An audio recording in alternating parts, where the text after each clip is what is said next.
Let me begin with a short story. I was fortunate enough about 10 years ago to attend a talk by Professor David Dono. He's a renewed applied mathematician and statistician from Stanford. And he was talking about the data era. That's what it's called back then. And remember, it was like prior of the transformers and before the AI boom took place. And there's one point that really stuck with me from that talk, and he was explaining the reason of this big deep neural network success. And his argument was that it wasn't one breakthrough. It wasn't one paper or one algorithm. And it was the peak of about 4 or 5 different topics that got matured together. It was, for example, optimization got improved. That's the software side, if you like. And the GPUs become usually widely usable. So that's the hardware side, if you like. And data was available after like long 20 or 30 years of collecting data over internet and other stuff. So it was the fuel that fed to the training process.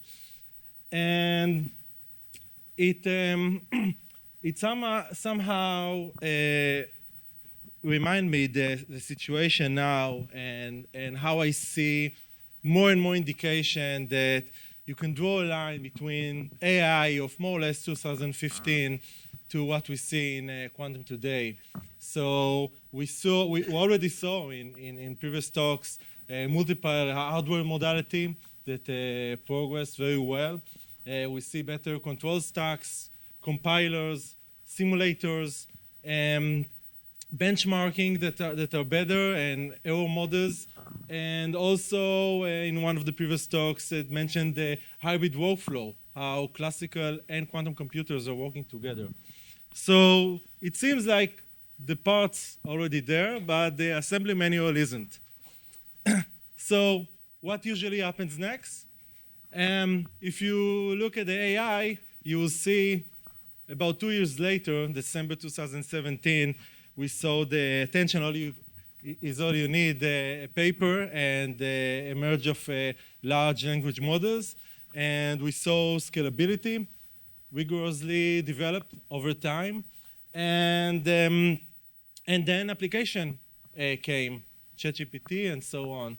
So what will happen? What is the transformer moment in quantum? No one knows, of course. But what I believe is that it won't be one paper. It won't be one algorithm. It will be a threshold. So we will expect to see some repeatable advantage going on, at least in some narrow class of problems, where we'll see how we can contribute, and we see the notorious advantage. And we also want to see tools that will open it to a broader audience, not just PhD in quantum computers or in quantum physics or applied mathematicians, but for many others. And so 2015 was, I think,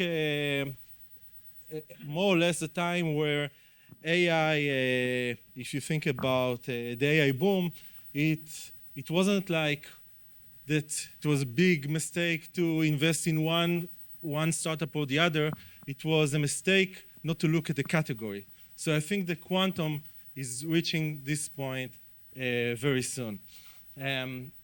So now this is the market. Let's go back to my company, Quantum X Labs. So who we are, why we exist. So we want to turn quantum computing from a promise to actually something that works. And we build both quantum software as well as hybrid solutions that we'll see in a few minutes. And we want to make quantum computing usable. That's where we are. But the road full of bumps. So there are challenges and we treat them not as obstacles, but as constraints. So we design both the structure of our company and the project that we are taking into account according to it. So to start, we can talk about the uncertain timing. When computer will be ready? Is it 1 year, 2 years, 5 years? It makes planning very hard, makes prioritizing and scheduling to be difficult. And that's why we take use cases that are flexible and that can bring value without waiting all the way to a full quantum computer to be around. Another thing that we see, and I think that most of the people here can agree, is that long capital runway that required by quantum industry, I would say. It is a bit resembles of what happened in AI and cyber in early days, not today, and a bit like, I would say, the pharmaceutical segment. So quantum demands sustainable funding, and what we're doing in Quantum X Labs, we're using public market funding, and I can elaborate offline about it more, but we really believe in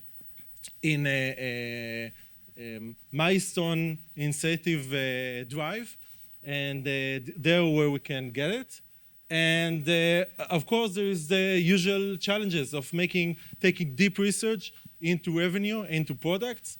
And what we're doing, we invest our time in a broad range of topics to attend that. And lastly, the elephant in the room is that we are a small startup, and we're in a world of big companies, IBM and Google's and etc. And that's why we're focused on certain niches that we have added value, and we secured our IP, and we make our solution as much as platform independent as possible. So this is the company structure, more or less. We have two main divisions. One is quantum computer, the other is quantum technology. On the quantum computing side, we have three companies, three projects that are going on.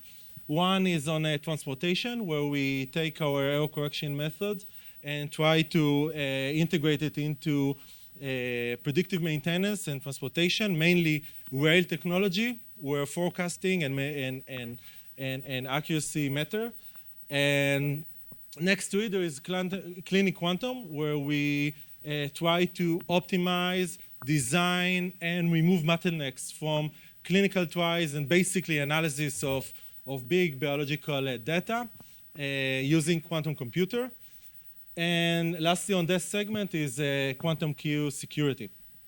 On the quantum technology side, we have two very interesting projects. One is quantum gyro, where we have a new method to basically measure orientation in accuracy that it's like 3 or 4 magnitude better than what's currently using in classical gyro settings using quantum technology. And the goal is to basically replace GPS dependence on devices, small or large, use your imagination. And similar concept on atom clocks. So we take these 5 use cases as where the quantum characteristics matter. That's the main goal. So let me wrap up. So we believe that now things are moving from isolated breakthrough into usable systems. We also believe in using a hybrid approach and going for solutions that are already give value today and not waiting for full quantum computer to appear. And we understand that focus execution turns uncertainty into advantage. And we're here to build capabilities and partnership and ultimately products that will grow and rise with the community. So this is Quantum X Labs, where progress meets applications. Thank you. Thank you, Nir.